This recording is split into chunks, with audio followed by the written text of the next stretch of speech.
Now here's another fan you'll find in your house. It's not as visible, but it can be more noticeable. It's a bathroom vent fan, and it serves the purpose of pulling moisture out of the room that can cause mold and mildew.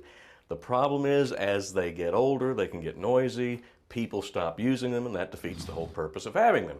So here's some things you can do for maintaining them. I like to recommend 4 times a year. Every time the seasons change, pull the cover off and vacuum out any accumulated dust and dirt. It's also a good idea to take a quality silicone spray and lubricate all around the fan. Now, if you still have a noise issue, because a lot of these fans were made by Broen or Newtone, you can get an upgrade or a replacement kit.